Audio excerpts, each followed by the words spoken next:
Bom, vamos fazer hoje um vídeo de novidades, de transações, de contratações. Acho que vai ser bem bacana colocar algumas atualizações para o torcedor São Paulino, nos casos Vitinho, Lucas Moura, até mesmo do Solari, lá, né, aquele atacante do Colo-Colo, Argentina, de 21 anos, que foi noticiado aí por um jornalista, Jorge Nicola, que fala sobre Pablo Solari e tal. Acho que vai ser bem bacana. Eu quero falar também sobre os desfalques do São Paulo para a próxima partida e a explicação de Rogério Ceni. Por que o São Paulo cai tanto no segundo tempo? Cai de produção? Seriam as mexidas? Ou ele tem uma explicação um pouco diferente? Vem comigo, já deixa o like no vídeo para dar aquela moral aí. Se inscreva no canal, você que não é inscrito, é muito importante que você se inscreva aqui, faça parte da família da Coletiva do Juba, que é uma família que só cresce. E eu vou ficar muito feliz com você por aqui, beleza? Já deixou o like? Comentem comigo então aí, por que você acha que o São Paulo cai de produção? Quebra esse galho. Fala pra mim, por que o São Paulo cai de produção? Teve um camarada que falou pra mim assim, ó.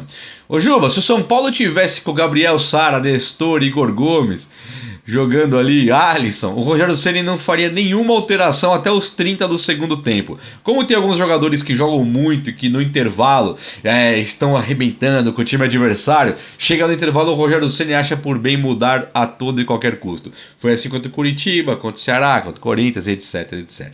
Bom, vamos então começar esse vídeo aqui falando sobre a OneFootball, parceiro aqui do canal. A OneFootball, o melhor aplicativo de futebol que eu conheço, um aplicativo que eu recomendo muito e muito porque sou usuário do OneFootball, gosto demais da OneFootball. Você tica o seu time de coração ali na OneFootball, que é um aplicativo gratuito e fica vindo uma enxurrada de notícias ali pra você que é São Paulino, qualquer time que você torça, mas do São Paulo ficam vindo notícias e notícias e notícias à vontade, em tempo real, assim que acontece. E no Brasileirão, quando acaba o jogo, aparece um videozinho lá pra você clicar de highlights, os melhores momentos do Brasileirão em HD. Vai no link na descrição agora, primeiro comentário fixado ou no QR Code que está aparecendo para você aqui na tela. Você não tem do que se arrepender e nem o que perder. Baixa o OneFootball, faça um teste, baixa ali com o link do Jubão aqui que você vai me dar a força e você vai me agradecer depois. Chega e me agradece. Fala, eu baixei o OneFootball, é o melhor aplicativo de futebol que tem. Beleza? Valeu, OneFootball, tamo junto. Galera, Lucas Moura se declarou para o São Paulo Futebol Clube. Ele tem uma questão contratual que pode antecipar a vinda dele para o São Paulo. Que a vinda do Lucas Moura é iminente, eu não tenho a menor dúvida. É certeza que o Lucas Moura chega no São Paulo. A dúvida é, vai acontecer alguma coisa para essa janela de julho agora, 2022? Ou será lá para janeiro de 2023, quando acaba o ano e o Lucas chega no São Paulo? O Lucas, diferente de alguns jogadores contratados, o Lucas ele tem uma admiração do Rogério Ceni. Ele tem uma admiração total do torcedor são paulino. O Lucas voltaria para o São Paulo talvez na pegada que Caleri voltou, acima talvez. O Lucas Moura ele chegaria para compor um ataque sendo o titular absoluto da posição. Um jogador de antigamente muito de beirada de campo, com belíssimo chute. Hoje um jogador um pouquinho mais centralizado, jogando ali na posição que hoje Luciano, Nicão, Éder e Rigoni lutam ali com unhas e dentes para conseguir essa titularidade. Mas o Lucas Moura, o fato dele se declarar para o São Paulo já mostra que ele vai abrir mão de muita coisa para voltar para o São Paulo nos próximos meses e fecha com o tricolor, eu não tenho a menor dúvida e estou muito empolgado, muito ansioso para que isso aconteça. Falando agora em contratação, continuando o nosso vídeo aqui de notícias e novidades, o São Paulo teve uma sondagem que apareceu aí na própria mídia aqui, na própria galera do torcedor tricolor.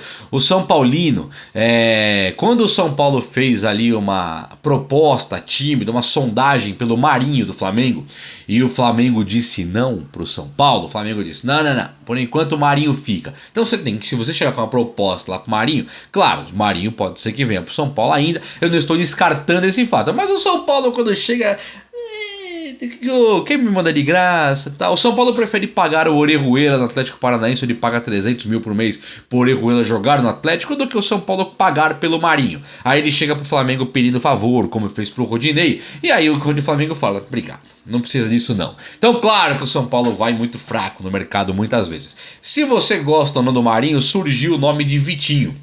O Vitinho, o contrato dele acaba agora aqui em 31 de dezembro de 2022. Esse Vitinho era do Internacional, foi pra fora. O Flamengo pagou 40 milhões de reais nele, comprou o Vitinho e o Vitinho nunca deu certo com a camisa do Flamengo. Só que nós temos que analisar uma coisa. Em algum momento que o Vitinho foi contratado lá, o Flamengo, em um momento ele teve recentemente o Vinícius Júnior e o Paquetá, que o Vitinho pode ser ponto esquerda ali, quase que um segundo atacante pela esquerda, um belíssimo chute de perna direita que ele tem, a bola vem muito forte, e ele pode também recuar um pouquinho e ser aquele meia esquerda, um falso meia, que joga quase como um meia atacante, um ponta ele lança.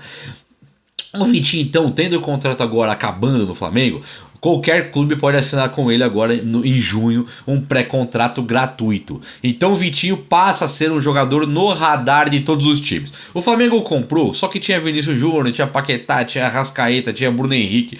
O fato é que o Vitinho nunca teve condição de jogar porque os caras que estavam lá eram melhores que ele. Tá aí o Vinícius Júnior e o Bruno Henrique que não me deixam mentir. Ainda se você for a fundo e procurar o resto, você tem o Michael, que é o talvez até o ano passado, quando jogou, até esse ano aqui que jogou, o jogador mais habilidoso do futebol brasileiro, o maior driblador do futebol brasileiro. Então, claro que o Vitinho teve dificuldades. Ele encontrou um meio campo ali com o Everton Ribeiro e Arrascaeta, sabe? Com o Diego Ribas no banco do Flamengo. Então, claro, teve a dificuldade e acho que o Vitinho é um jogador importante sim. Gostaria sim de ver o Vitinho no time de São Paulo. Acho que seria um reforço muito interessante porque é um jogador que é jovem, tem um belíssimo chute e nós só lembramos do Vitinho do Inter, que foi pra fora vendido. Não lembramos do Vitinho no Flamengo, teve pouquíssimas chances. Nenhum técnico pôde colocá-lo pra jogar, somente minutos, né? Mas acho que o Vitinho seria um grande reforço.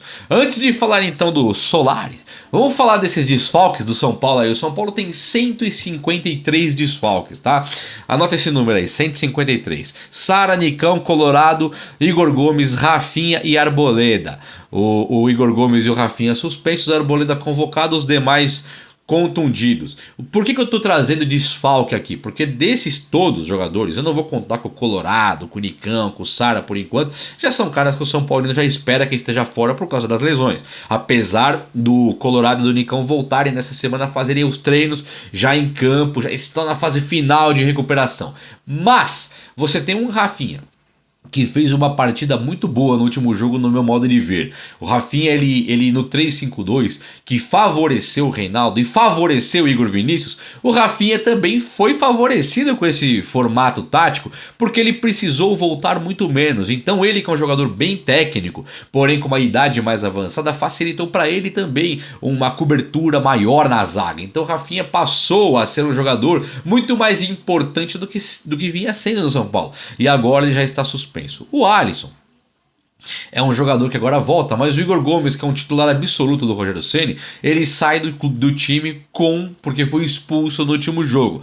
Então ali no meio campo, o Rogério Ceni tendo a volta do Alisson, talvez um Patrick, um André Anderson, ele vai suprir a ausência do Igor Gomes, que é fundamental para o sistema tático. Mas Igor Gomes, assim como o Rafinha, não deixa de ser um desfalque importante pro modo de Rogério Ceni enxergar a partida. E o outro, não menos importante, é Robert Arboleda, que desfalca o São Paulo por 3 jogos. E o São Paulo, sem Arboleda, fica sem o que talvez seja seu principal zagueiro.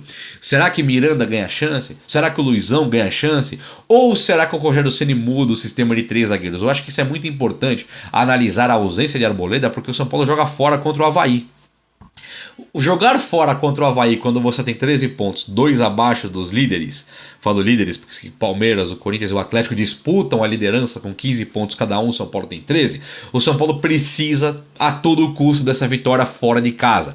Quando você vai jogar fora de casa, usar um sistema de tática mais defensiva, mais segura, como é o 3-5-2, é fundamental e bastante importante para que o São Paulo tenha sucesso contra o Avaí fora de casa. Só que sem o Arboleda pode ser que o Rogério Ceni mude para o 4-4-2 novamente, fazendo aquele tripé no meio campo com o meia mais avançado e 2 atacantes. Vamos esperar então para ver qual será a escolha de Rogério Ceni enquanto sistema tático, enquanto preparação. A semana promete bastante coisa pra gente aí. O Rogério Ceni, vou entrar no assunto Pablo Solari, mas o Rogério Ceni deu uma entrevista coletiva e aí ele explica, uma explicação assim que eu acho que é legal nós enfatizarmos isso, que é sobre por que o São Paulo piora no segundo tempo. Rogerião! Chega lá o jornalista. Rogério, por que o São Paulo piora no primeiro tempo? É porque cansa? Pô, não era só perguntar, bacana. Ô, Rogério, você tem mexido no segundo tempo. Contra o Juventude, entrou com o 3-5-2 e tirou o 3-5-2. Contra o Corinthians, entrou no 3-5-2, chegou no intervalo e tirou o 3-5-2 e mexeu 3. Quando o São Paulo fazia um belíssimo primeiro tempo. Contra o Ceará, você tirou o André Anderson e colocou o Éder. Então você mudou na estrutura também, apesar de não tirar o terceiro zagueiro pela primeira vez na mudança no intervalo. Mas você tira o meio e põe eu não sei o que o Éder é hoje, mas tirou o meio e colocou o Éder. Então essa deveria ser a pergunta. Mas a pergunta é se o São Paulo cansa. E o Rogério, na explicação dele, ele fala assim, ó. Abre aspas aí pra Rogério Ceni. Ele fala assim, ó, então, mais ou menos assim, né?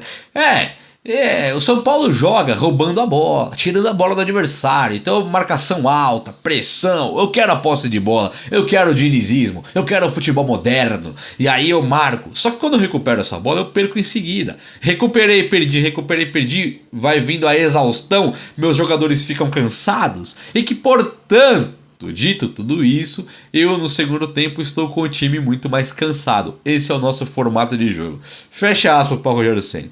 Amigão, se você está encontrando esse tipo de problema e é um problema recorrente, onde no segundo tempo você terá problemas impreterivelmente por causa do seu formato de jogo, entrega um pouquinho mais a bola para o adversário, joga menos com a bola, canse menos e faça do segundo tempo o que você tem feito no primeiro, contra a Juventude, Corinthians e Ceará, que foi perfeito, foi muito bom. Não precisa de tanta invenção, trabalhe menos. É o que eu te falo, Rogério, trabalhe menos.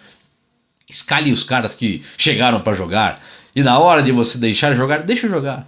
Deixa os caras jogarem. Não precisa tirar jogador profissional que ficou a semana inteira descansando, jogar 45 minutos e falar, meu time cansa no segundo tempo. São atletas profissionais. Não precisa jogar só 45 minutos. No intervalo, 15 minutinhos, eles descansam um pouco, aguenta mais 15 com facilidade, beleza? Bom, falando agora de Pablo Solari, o argentino de 21 anos, que é ponta e joga no Colo-Colo. O jornalista lá, o Nicola, ele colocou que torcedores pediram isso lá no canal dele lá, e que aí o São Paulo teria sido questionado, disse que não estava no radar, mas que agora entraria, que o São Paulo está mesmo tentando um ponta de campo, jogador de beirada, assistente, cara que vai ajudar muito o Caleri e que vai chegar no São Paulo num custo baixíssimo, como tem acontecido no São Paulo Futebol Clube. Acho bacana a iniciativa, acho que você ir buscar um Pedro Solari talvez seja legal, mas o São Paulo conseguiu sanar um pouco dos problemas da falta dos pontas com o sistema de 3-5-2, onde os laterais avançam e avançam bastante. Falar do Solari é mais ou menos uma mesma incógnita que seria Brian Ocampo, por exemplo. Você tem um jogador de ponta que tem jogado até bem. Acho o Brian Ocampo mais completo do que o Solari. Conheço o Solari. Acho o Brian Ocampo até melhor. Mas eu trago para vocês aqui um fato que tem sido comentado por mim mesmo, e muita gente tem concordado comigo. Quando você tem jogadores na base, você raramente vai encontrar o Antony, o Lucas Moura, o Kaká. Esses caras são raros de aparecer, o David Neres, é muito difícil de aparecer. São jogadores medianos, que têm identificação com o clube, que ganham pouco nos seus salários e que compõem elenco, jogadores normais. Quando você está com dívidas, está enfrentando um momento um pouquinho mais conturbado financeiramente e precisa se recuperar a todo e qualquer custo, você pode perfeitamente ir no mercado e buscar um jogador que é uma realidade, fazer um plano para pagar esse cara. Quando você não tem essa realidade, vamos falar aí de Solari, Brian Ocampo, você não tem um jogador realidade que você sabe o que vai acontecer. Pode ser excelente, pode não ser excelente. Se você tem um cara que talvez não seja excelente, não seria melhor, eu pergunto a você, caro amigo aqui do canal, ir pegar o Caio e colocar para jogar, aposta por aposta, um deles não custa nada. Não seria melhor você ir buscar o Neverton na base, colocar ele para jogar? Aposta por aposta, não custa nada. Ah, vamos comprar aí o Bruno Henrique do Flamengo? Vai buscar. Compra. Essa é a realidade. Ah, vamos trazer o Arrascaeta? Vai buscar. Pode comprar o Arrascaeta. Esse é a realidade. Traga Everton Ribeiro. Coloca para jogar. Isso aí não tem problema. Faça um planejamento financeiro para conseguir arcar com esses custos. Tá de boa. Agora, trazer jogador incógnito tendo o Caio incógnita por incógnita são mais o nosso, né? Não é verdade? Então, São Paulo, vamos colocar a mão na consciência aí, fazer o trampo de uma maneira bem feitinha e apostar no que você já tem. Trazer ponta hoje eu acho que é legal. Mas por que você foi contratar então o Nicão, o Rigoni, revelou o Caio, sabe?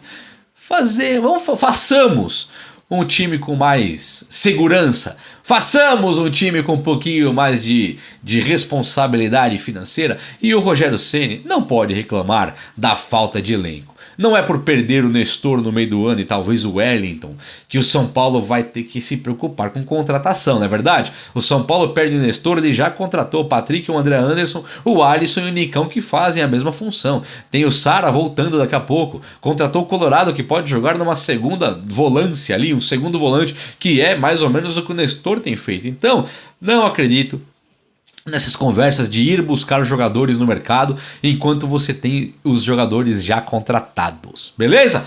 Então me diga o que vocês acham do vídeo de hoje, espero muito que vocês tenham gostado, deixa o like para dar aquela moral, se inscreva aqui no canal. Um abraço, meus amigos, até a próxima, valeu!